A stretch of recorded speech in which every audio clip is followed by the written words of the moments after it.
Assalamualaikum warahmatullahi wabarakatuh. Perkenalkan, kami dari kelompok 1 ingin mempersembahkan hasil kerja kami mengenai aritmia.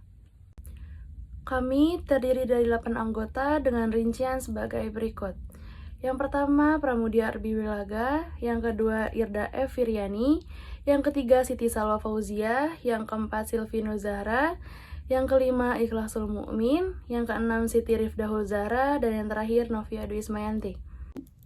Mari kita langsung masuk ke dalam materi. Di sini ada definisi aritmia. Aritmia adalah kondisi di mana terjadi gangguan pada kecepatan atau irama detak jantung.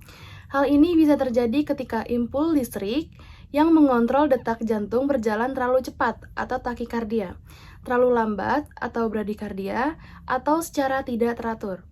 Aritmia dapat disebabkan oleh berbagai faktor seperti penyakit jantung koroner, hipertensi, infark miokard, ketidakseimbangan elektrolit, atau efek samping obat-obatan tertentu. Macam-macam aritmia. Yang pertama, sinus takikardia, yaitu meningkatnya aktivitas nodus sinus. Gambaran yang terpenting pada EKG adalah laju gelombang lebih dari 100 kali per menit, irama teratur, dan ada gelombang P tegak di sadapan 1, 2, dan AVF. Yang kedua yaitu sinus bradikardi, penurunan laju depolarisasi atrium. Gelombang yang terpenting pada EKG adalah laju kurang dari 60 per menit. Irama teratur, gelombang P tegak di sadapan 1, 2, dan AVF. Yang ketiga, takikardi atrium. Suatu episode takikardi atrium biasanya diawali oleh kompleks atrium prematur, sehingga terjadi rentri pada tingkat nodus AV. Yang keempat, kompleks atrium prematur. Impul listrik yang berasal dari atrium tetapi di luar nodus sinus menyebabkan kompleks atrium prematur. Timbulnya cerebrum denyut sinus berikutnya. Gambaran EKG menunjukkan irama tidak teratur. Terlihat gelombang P yang berbeda bentuknya dengan gelombang P berikutnya. Yang kelima, flutter atrium. Kelainan ini karena retri pada tingkat atrium. Depolarisasi atrium cepat dan teratur, dan gambarannya terlihat terbalik di sadapan 2 dan 3 atau AVF, seperti gambaran gigi gergaji. Yang selanjutnya, fibrilasi atrium bisa timbul dari fokus ektopik ganda dan atau daerah rentri multiple. Aktivitas atrium sangat cepat, sindrom sinus sakit. Yang selanjutnya yaitu kompleks jungsional prematur. Yang selanjutnya irama jungsional, dan yang terakhir yaitu takikardi ventrikuler. Selanjutnya ada patofisiologi. Bradikardia dapat terjadi oleh karena kerusakan di pusat pacu jantung utama, yaitu gangguan fungsi sinus atau gangguan rangsangan. Pada keadaan ini, fungsi nodus SA normal, tetapi justru konduksinya ke ventrikel terganggu, yaitu blok nodus AV.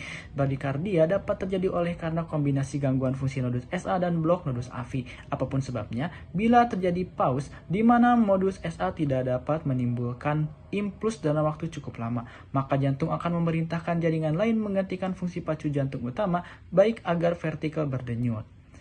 Pacu jantung utama masih berfungsi dengan baik, akan tetapi konduksinya ke ventrikel mengalami gangguan mulai dari adanya perlambatan hingga hambatan. Yang berikutnya, blok jantung diklasifikasikan berdasarkan sejauh mana sinyal dari atrium mencapai ruang pompa utama jantung, yaitu ada ventrikel.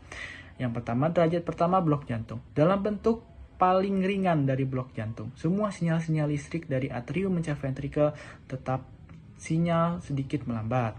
Yang kedua, derajat kedua blok jantung. Sinyal listrik tidak sepenuhnya mencapai ventrikel. Ada dua subtipe utama dalam blok derajat kedua. Mobit tipe 1 yaitu Wenskebach dan Mobit tipe 2. Dalam derajat ketiga, tidak ada sinyal listrik dari atrium yang mencapai ventrikel. Dan juga yang terakhir, blokade cabang berkas. Ini terjadi ketika sinyal listrik terhambat di salah satu cabang berkas kanan atau kiri, yang merupakan jalur terakhir sebelum impuls mencapai ventrikel. Selanjutnya di sini ada farmakologi. Farmakologi dibagi menjadi 4 kelas, yaitu kelas 1, kelas 2, kelas 3, dan kelas 4. Kelas 1 adalah sodium channel, dibagi menjadi 3, yaitu kelas 1A, 1B, dan 1C. Kelas 1A terdiri dari quinidin, adalah obat yang digunakan untuk pemeliharaan mencegah berulangnya atrial fibrillasi atau pulver. Yang kedua adalah prokainamid untuk ventricle extra, sistole, atrial, fibrilasi, dan aritmi yang menyertai anestesi. Yang ketiga adalah disopiramide untuk SVT akut yang berulang. Yang kedua adalah kelas 1B yang terdiri dari lignocaine untuk aritmia ventrikel akibat iskemi miokard, ventricle tachycardia, dan mexiletin untuk aritmia ventricle dan VT. Yang ketiga adalah 1C adalah flexainide untuk ventricle atropik dan takikardi. Nah, selanjutnya di sini ada kelas 2 yaitu beta adrenergic blockade yang terdiri dari atenolol, metoprolol, propanolol adalah indikasi aritmi jantung, angina pectoris, dan hipertensi. Selanjutnya kelas 3 adalah pronolong repolarization yang terdiri dari amiodaron, indikasi VT, SVT yang berulang. Yang terakhir adalah kelas 4 yaitu calcium channel blocker yang terdiri dari verapamil, indikasi supraventricular arrhythmia. Selanjutnya akan dibacakan oleh teman saya. Baik, yang selanjutnya di sini mengenai terapi diet pada kasus kritis dengan gangguan sistem kardiovaskular seperti aritmia. Tujuannya untuk apa? Tujuannya itu untuk mendukung kesehatan jantung dan mengurangi risiko kambuhnya aritmia kembali atau memperburuk kondisi. Nah, di sini ada beberapa terapi diet untuk aritmia. Yang pertama yaitu mengkonsumsi makanan kaya kalium, kaya kalsium, serta kaya magnesium. Karena ini tuh sangat penting untuk menjaga irama jantung yang normal. Jika kita kekurangan elektrolit tersebut bisa memicu atau memperburuk aritmianya. Nah, yang kedua kita perlu mengurangi asupan garam karena ini sangat penting untuk mengontrol tekanan darahnya. Nah, yang ketiga kita perlu menghindari kafein dan alkohol karena ini dapat memperburuk aritmia dan memicu aritmia itu dan meningkatkan stimulasi jantung. Nah, yang keempat asam lemak omega 3. Nah, omega 3 ini biasanya ditemukan di dalam ikan seperti ikan salmon, ikan tuna karena ini memiliki banyak manfaat seperti manfaat antiinflamasi dan dapat membantu menjaga ritme jantung tetap stabil. Nah, yang kelima di sini kita perlu diet tinggi serat dan rendah lemak jenuh. Biasanya serat kita didapatkan dari buah-buahan, sayuran, serta rendah lemak jenuh ini seperti dari produk hewani berlemak karena dapat membantu menjaga berat badan ideal dan menurunkan risiko aterosklerosis yang berhubungan dengan masalah kardiovaskular. Nah, di sini yang keenam juga kita perlu menjaga berat badan yang sehat karena jika kita obesitas ini merupakan salah satu faktor risiko untuk gangguan irama jantung. Karena itu, kita perlu menjaga berat badan ideal melalui diet rendah kalori dan kaya nutrisi gitu. Karena ini bagian penting dari pengelolaan aritmia. Baik, yang selanjutnya di sini saya akan menjelaskan mengenai asuhan keperawatan pada aritmia. Yang pertama kita perlu pengkajian, perlu menganamnesa apakah ada keluhan yang dirasakan oleh pasien. Misalnya pasien mengalami pusing, mengalami lemas, nyeri di dada, merasakan sesak, dan juga kita perlu pengkajian pada riwayat penyakit terdahulunya. Riwayat penyakit keluarga juga kita perlu dikaji apakah ada keluarga yang mengalami penyakit jantung, penyakit hipertensi, penyakit stroke, atau pasien pernah penggunaan obat digitalis atau quinidin dan obat anti aritmia lainnya yang memungkinkan untuk terjadinya intoksikasi. Dan juga kita perlu pengkajian pada kondisi psikososialnya. Selanjutnya di sini saya akan menjelaskan pengkajian fisiknya. Di sini kita perlu pengkajian pada sirkulasi, apakah ada perubahan pada tekanan darah menjadi hipertensi atau hipotensi. Terus nadinya juga apakah teratur tidak teratur, bunyi jantungnya iramanya teratur atau tidak teratur atau ada bunyi tambahan. Selanjutnya kita juga perlu pengkajian pada kulit, apakah kulitnya berubah menjadi pucat bahkan sianosis, apakah ada udem. Selanjutnya kita juga perlu pengkajian pada integritas egonya. Apakah pasien mengalami perasaan gugup, perasaan terancam, cemas, gelisah gitu ya. Selanjutnya kita juga pengkajian pada makanan cairan yang masuk. Apakah pasien mengalami hilang nafsu makan, anoreksia, bahkan muntah gitu ya. Jadi perubahan pada berat badannya. Selanjutnya pengkajian neurosensori. Pasien biasanya mengalami disorientasi, merasakan bingung dan lelah. Selanjutnya pengkajian nyeri atau ketidaknyamanan seperti nyeri pada dada, nyerinya sepertikah ringan atau berat atau dapat hilang gitu dengan menggunakan obat. Begitu, selanjutnya dijelaskan oleh teman saya. Baik, selanjutnya ada diagnosis keperawatan. Di sini diagnosisnya ada 3. Yang pertama, ada penurunan curah jantung berhubungan dengan ketidakkuatan jantung memompa darah untuk memenuhi kebutuhan metabolisme tubuh. Yang kedua, ada nyeri akut berhubungan dengan agen pencernaan fisiologis. Yang ketiga, intoleransi aktivitas berhubungan dengan ketidakcukupan energi atau kelemahan. Selanjutnya di sini ada SDKI, SLKI, dan psikinya. Untuk SDKI-nya itu penurunan curah jantung, dan penyebabnya itu ada 4. Yang pertama, perubahan irama jantung. Yang kedua, perubahan preload. Yang ketiga, perubahan afterload. Yang ketiga, perubahan kontraktilitas. Nah, di sini selanjutnya ada SLKI, yaitu curah jantung. Setelah dilakukan intervensi keperawatan selama 3 kali 24 jam, maka curah jantung meningkat dengan kriteria hasil palpitasi menurun. Yang selanjutnya takikardi menurun. Yang terakhir ada gambaran EKG aritmia menurun. Di sini ada psikinya. Psikinya itu yaitu perawatan jantung. Untuk observasinya, yang pertama identifikasi tanda dan gejala primer penurunan curah jantung atau meliputi dyspne, kelelahan, edema, ortopne, PND, dan peningkatan CPV. Yang poin selanjutnya ada identifikasi tanda dan gejala sekunder penurunan curah jantung, yaitu meliputi peningkatan berat badan, hepatomegali, distensi vena jugularis, palpitasi, bronki basah. Yang selanjutnya ada oliguria, batu kulit dan kulit pucat. Untuk poin selanjutnya yaitu ada monitor tekanan darah, termasuk tekanan darah ortostatik jika perlu. Yang selanjutnya ada monitor intake dan output cairan. Terus ada monitor berat badan di setiap hari pada waktu yang sama. Selanjutnya ada saturasi oksigen, monitor keluhan nyeri dada, misalkan intensitas lokasi, radiasi durasi, persipitasi yang mengurangi nyeri. Selanjutnya monitor EKG 12 sadapan. Ada monitor aritmia atau kelainan irama frekuensi. Selanjutnya monitor nilai laboratorium jantung, misalkan elektrolit, enzim jantung, BNP, NT-Pro, BNP. Selanjutnya ada periksa tekanan darah, frekuensi nadi sebelum dan sesudah aktivitas. Dan yang terakhir ada periksa tekanan darah, frekuensi nadi sebelum pemberian obat, misalkan beta blocker, S inhibitor, kalsium channel blocker, dan atau digoskin. Nah, di sini ada untuk terapeutiknya, diposisikan pasien semi power dengan kaki ke bawah atau posisinya nyaman.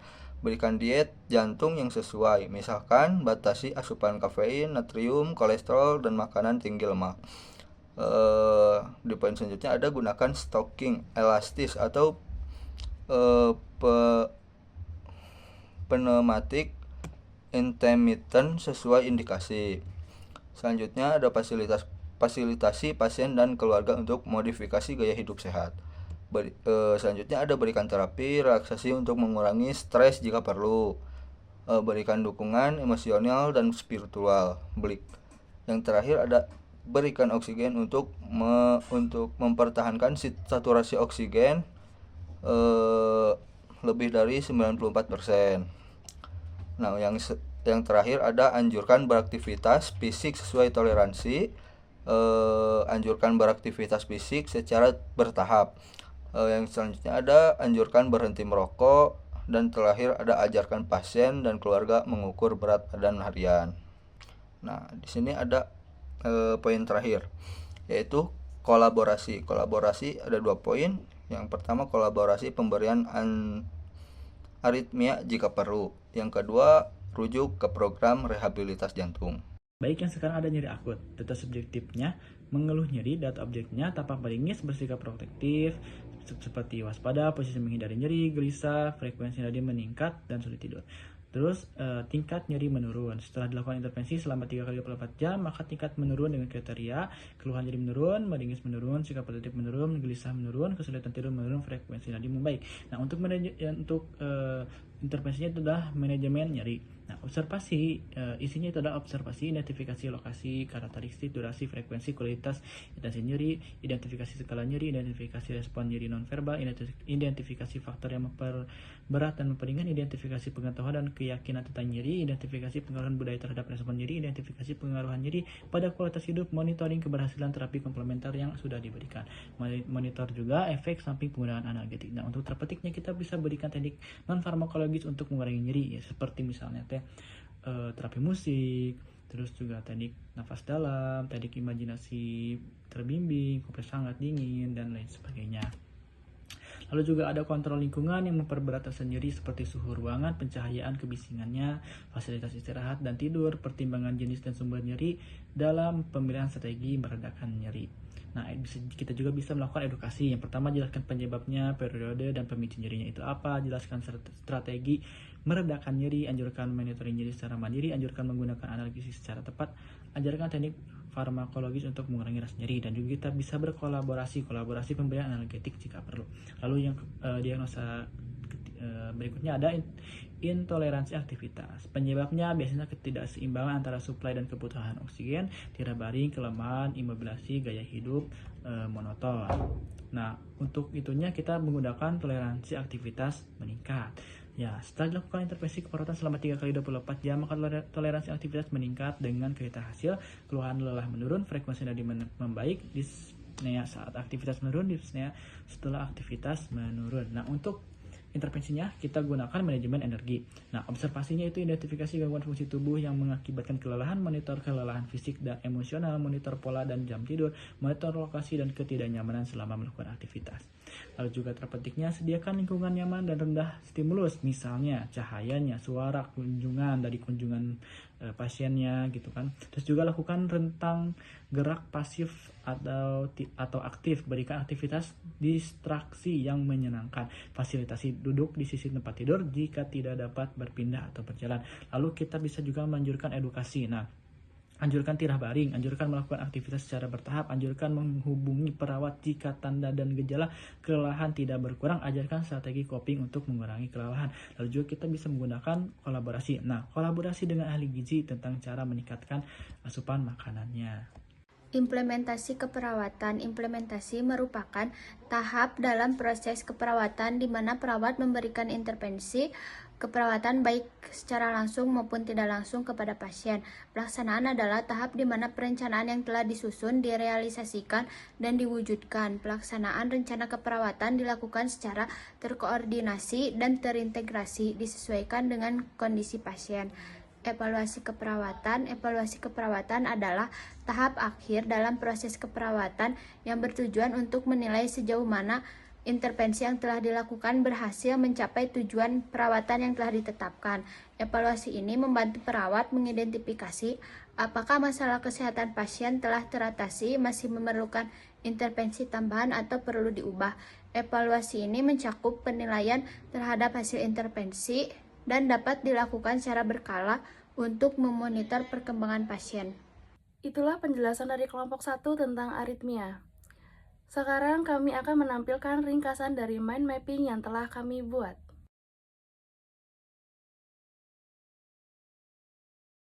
Terima kasih atas perhatiannya. Wassalamualaikum warahmatullahi wabarakatuh.